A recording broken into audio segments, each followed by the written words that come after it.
I live in DC, Okay. which is in the East Coast. It has never crossed my mind to say, oh, let me move to the West to try my luck and get in Hollywood. Never. Every time I've always thought about Africa, Hollywood. It Yeah. Oh, is. that's beautiful because many people Yeah. would want to take advantage of it and said, no. Now, what kind of stories can I tell in Hollywood? African What? stories. In Hollywood? Mm. They come here to tell African stories, right? And they tell it wrongly. Completely wrong. Why don't you Africans go there and tell our own stories by ourselves to them? I can't speak on this because I don't have the knowledge, I can say, but it's not easy. I strongly believe if it was easy, others would have done it. I know so many African filmmakers have gone to America hoping to break into Hollywood. Yeah. But they failed miserably. I don't know why. I don't know what happened, but I just know that it cannot be that easy. If it were easy, they would have done it.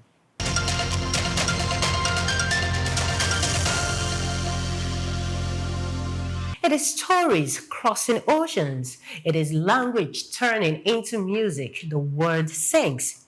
It is heritage stepping onto international stages, not as imitation, but as influence. So today, we explore what it truly means to take Africa's creative culture on a global journey, not just to be seen, but to shape the world's imagination, because when Africa creates, the world listens.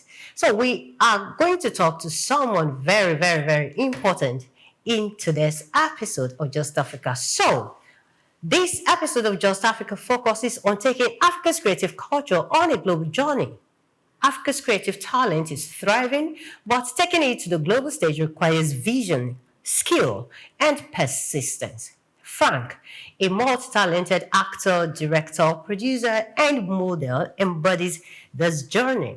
From starting his career in Cameroon to building an international presence in the United States, Frank has become a living example of how African stories, artistry, and culture can resonate worldwide. This episode of Just Africa explores how Frank is not only advancing his career, but also opening doors for African creatives, mentoring talent, and showing how culture can become Africa's global brand. Ladies and gentlemen, I have Frank with me in the studio. Thanks for having me. Yes, maybe for the audience, I'll say welcome to Just Africa. And I love the fact that you're not in Nigeria right now. I'm not. So when we're talking I about... am partly Nigerian. Okay. I'm Cameroonian, Nigerian, American. Okay. Three nationalities. Okay. So we have two parents. Yep. Yes, I'm just trying to talk like a layman here right now. Yes, because I know that there are other ways of actually having citizenship in other countries of the world, which is very okay. But you are a director, you are a producer, you are a model, you are a talent manager, you are so many talents embodied in one person. And you have to deliver in all these roles, right? How do you do it successfully? Good thing you cannot do all those things at once, right? Yeah. Right now, I'm in Lagos in the capacity of an actor. That's what I'm doing. I'm acting a movie and I'm executively producing the movie. That's all I'm doing. By the time I get back home, I will be writing the movie. That's me doing something else. Yeah. So all these talents that God blessed me with, I get to do them in different times. So I have the freedom to really express myself in all these different things. Yeah. How was the movement, the journey from Cameroon to the United States? How was it like? That was a long time ago. Yeah. I never intended to ever leave Africa, to move to leave the United States, but I was in Cameroon by 2016, and we had a crisis. I don't know if you heard about the crisis in Cameroon. Yeah. Like it was really affected me because I was living in the English part of Cameroon. So that was in, I think, about May 2017, and I had the choice to either stay and go through what everyone else is going through, flee the country. I was blessed with the opportunity to leave, so I had to leave. So you had a career in Cameroon. A beautiful one at that, yeah. How was leaving it behind and having to start again in a foreign land? Actually, moving to America, I wasn't moving to go do movies. I was just For moving safety or for something? free. I was running away from the chaos. Yeah, so I wasn't going there to do movies. I was just going there to be like, oh, maybe in 2 3 months time I'll run back. And Yeah. 2 3 months time became a 1 year. 2 3. I joined the army, and it was so much fun. And I've been in for about 5 years. Wow. Okay. So, but when you went there, was there at any point you decided that I don't want to identify with being an African? I don't want to identify with the entertainment industry in Africa anymore. Was there a time you were aspiring to be in Hollywood Never. and just forgetting about Africa? Never. I've never thought about Hollywood. Okay. Never. It has never crossed my mind to even think about moving to, because I live in DC, Okay. which is in the East Coast. It has never crossed my mind to say, oh, let me move to the West to try my luck and get in Hollywood. Never. Every time I've always thought about Africa, Nollywood. Yeah. Oh, that's beautiful, because many people would want to take advantage of it and say, no. What kind of stories can I tell in Hollywood? African stories. In Hollywood? They come here to tell African stories, right? And they tell it wrongly. Completely wrong. So why should I? Why don't you Africans go there and tell our own stories by ourselves to them? I don't think I can't speak on this because Yeah. I don't have the knowledge. I can say, but it's not easy. I strongly believe if it was easy, others would have done it. I know so many African filmmakers have gone to America hoping to break into Hollywood. Yeah. But they failed miserably. I don't know why. I don't know what happened, but I just know that it cannot be that easy. If it were easy, they would have done it. They would have. Yeah. So looking at it, we have beautiful African stories. How do you think we will be able to tell our stories? Because I'm someone that's so keen about Africans telling their stories by themselves. I don't like it when they tell us they tell the world, have big stories about us. Yeah. Well, we are telling our stories. This is the difference. This is what is going on. Like Hollywood, they have the budget, right? Yeah. Okay, you see Black Panther, right? I know it's fiction, but there's African culture in it. I watch Black Panther and I see Bamileke culture in it. Yeah. This is from my side in Cameroon. I see Kenyan culture in it. Yeah. They have those things incorporated in their movies, right? Even if we do that, or we have been doing that. Have you been watching epic Nollywood movies? They already have those things, right? But they have the budget to take these stories to the entire globe. Right. So it will be like, oh, we are not telling our stories. We have been telling our stories for forever. Yeah. I grew up watching Nollywood movies. Yeah. There are things I know about this country from Nollywood movies. It's incredible, right? They've been telling us stories. It's just that it doesn't go global. But thank God for YouTube. Thank God for Netflix. Now people can. I go through my my analysis on YouTube. I see people watching my movies in Bangladesh. I was like, do you understand English? Yeah. So now we have a global market. You Yeah. know? People are watching our movies now. They are. Yeah, talking about our movies, I saw Fear God. Yeah. Is that it? Oh, Dear God. Dear God. Directed by myself. Produced by myself. Produced by you. And I love the storyline. What inspired it? Yes, I did. Okay. What inspired it? It's a true story. It is 110% true story. Yeah. I told that story just like it was, just like I heard the story and I was really, really touched. Wow. And it's quite unfortunate that I don't know if I'm right, but 1 out of every 3 women in Africa have been sexually abused. Yes. And we don't talk about that as much as we should be talking about that. So I feel like it's important I say something about it. Yeah. That's lending a voice. That's in my own little way. Yeah. I wouldn't call that a little way anyways. Yeah. Because it looked really big for one to put out such stories together. And that movie was supposed to be on Netflix. Oh. But something happened. The deal did not go through. Okay. And I felt like, I was speaking with my friend. He was like, why did you make this movie? I was like, I'm going to tell the story. But if Netflix is not going to take this movie, what am I gonna do? Yeah. It's like, all right, we're gonna put it out there. People are gonna watch it, and if you go read the comment section, you really understand how important that movie is. Yeah. Yeah. Okay, so are there other movies that's maybe that are on YouTube right now or any view platform, or you're working on one currently? Because we saw your pictures of your jobs. Of course, they will not carry the title of the job that you're doing, but at least we've seen couple of your work out there. Are there other ones that are as good as Dear God? I strongly believe I'm not gonna make Not necessarily the one you produce. I'm not gonna It could be make the a one you movie. featured in. I'm not going to make a movie that I don't believe it's as good as my previous one, right? Okay. Yeah, like the one I just wrapped shooting. It's called Legal Affairs, I can say. It's gonna be on my YouTube channel, Sire Nation TV. It's a very beautiful movie, and I can't wait for it to come out. Yeah. Okay. I haven't, honestly, to be fair, I haven't been in other projects lately because I'm just like coming back into the industry to start working. Yeah.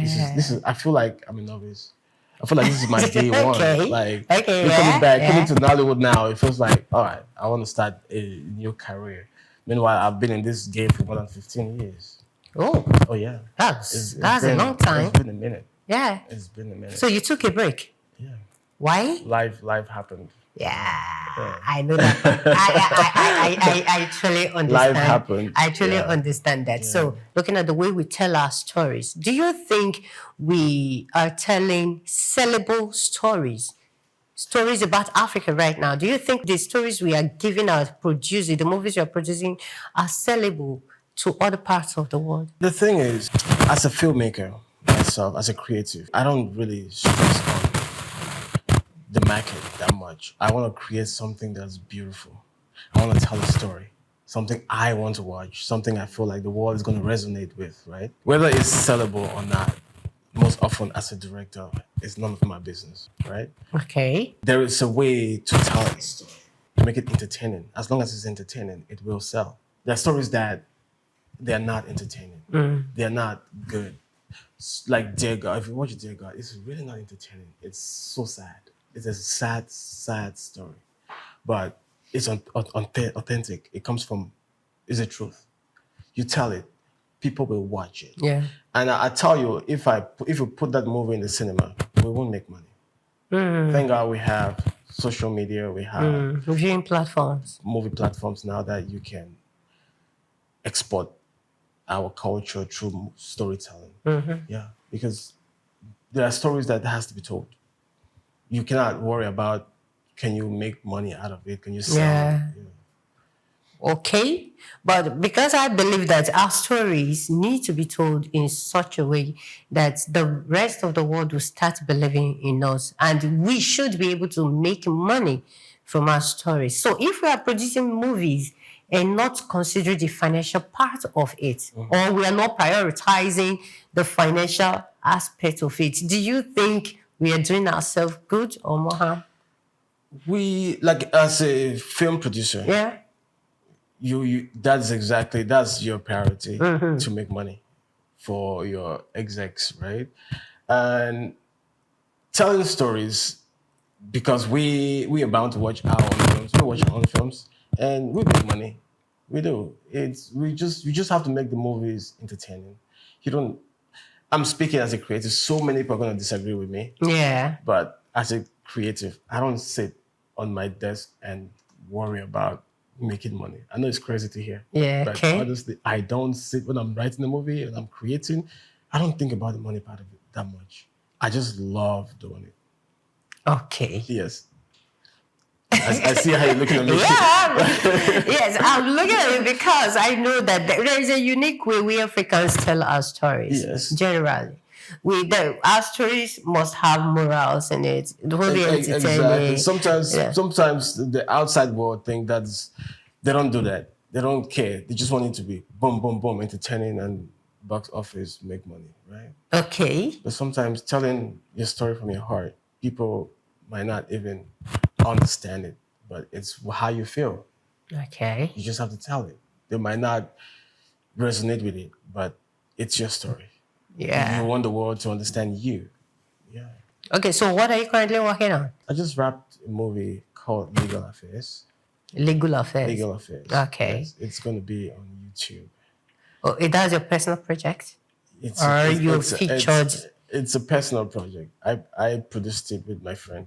Okay. For my YouTube channel. Oh, that's good. I mean, YouTube is where Nollywood, majority of Nollywood's work is being distributed, right? Yeah. I'm sure you know about it. So I felt like, let me also jump on this bandwagon and see what's going on.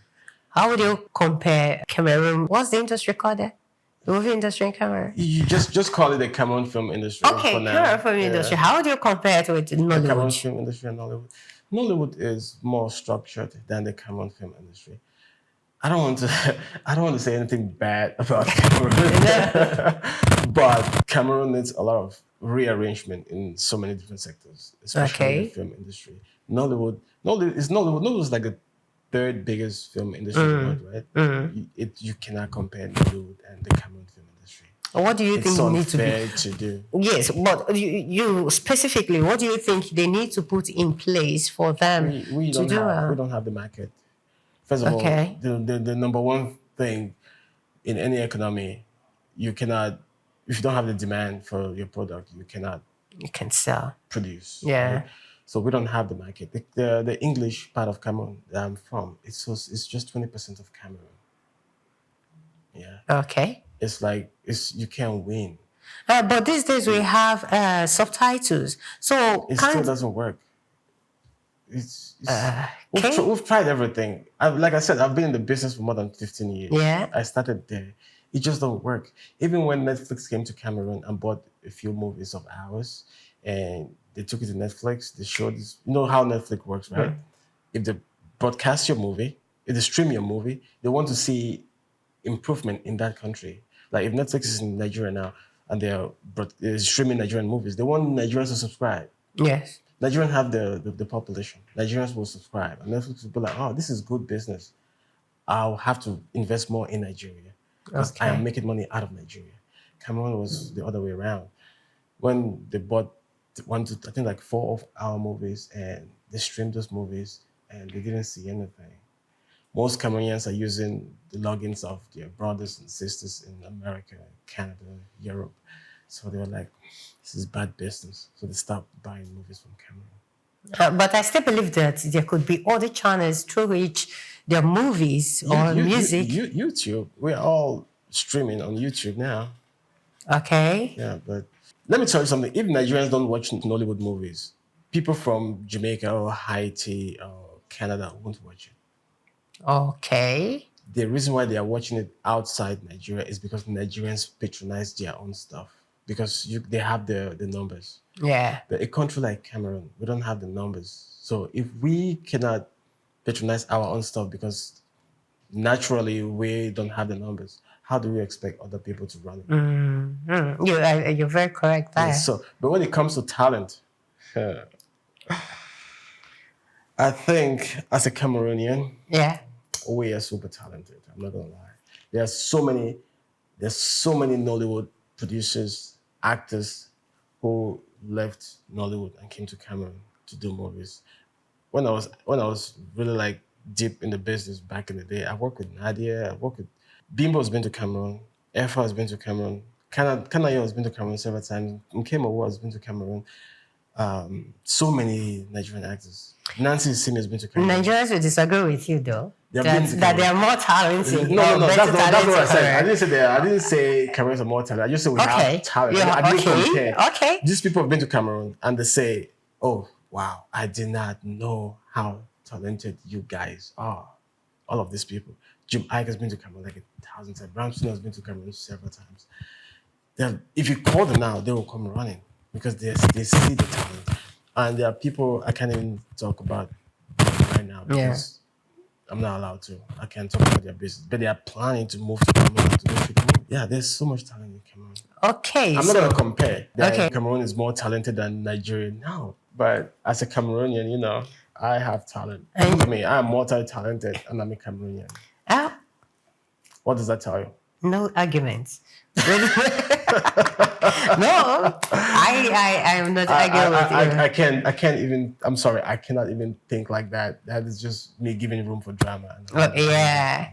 Okay, so a young Cameroonian may be watching right now. One of your fans is watching right now. A Nigerian is watching right now. And of course, they're looking at Frank. Yeah, he's from Cameroon. If he can do it, I can do it too. What's a word of encouragement to that young person out there? Just do it. Oh, just do it. Because if you don't do it, you won't rest.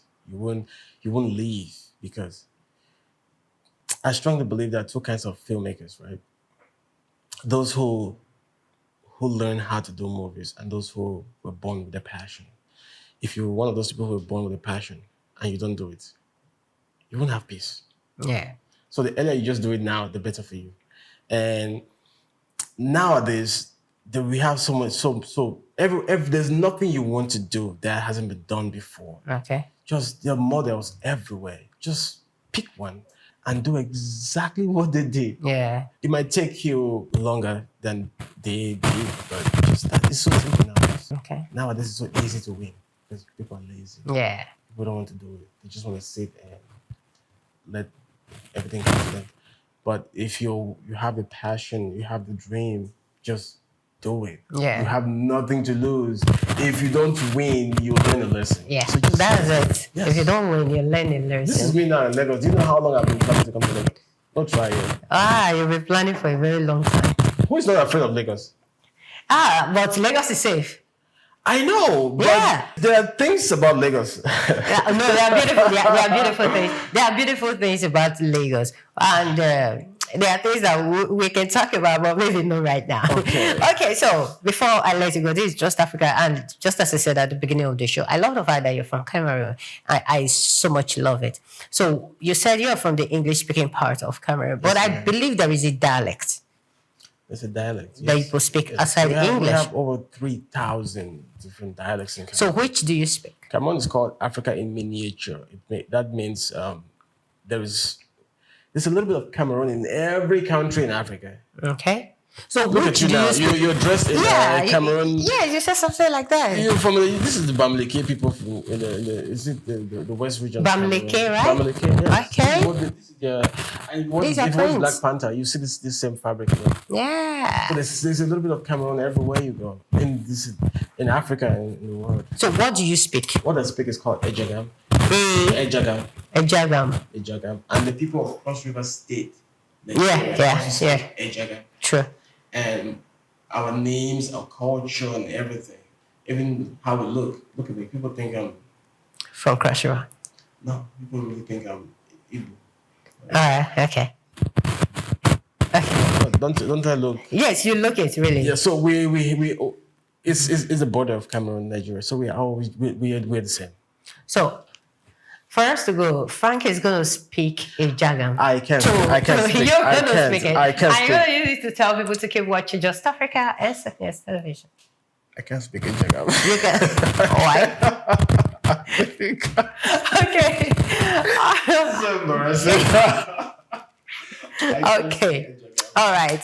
Thank you very much, Frank, for coming on today's show. Thank you for coming on Just Africa. We really appreciate your presence. It's an honor. It's an honor. Thank you. Thank you so much. And I was really happy I was invited. Yeah. I appreciate this. I will not forget this. All right, you're welcome. So Frank's journey illustrates that African creativity is not confined by borders. By taking culture, stories, and talent to the world stage, he inspires a new generation to dream bigger, work strategically, and use their creativity as a tool for both personal growth and continental development. This is how we've come to the end of today's episode of Just Africa on CBS Television. We'll be here tomorrow again with other amazing guests, just as we've always done. Please do well to follow us on all our social media platforms at CBS TV and subscribe to the Just Africa show. I am Omevi Idolo. Thank you for watching.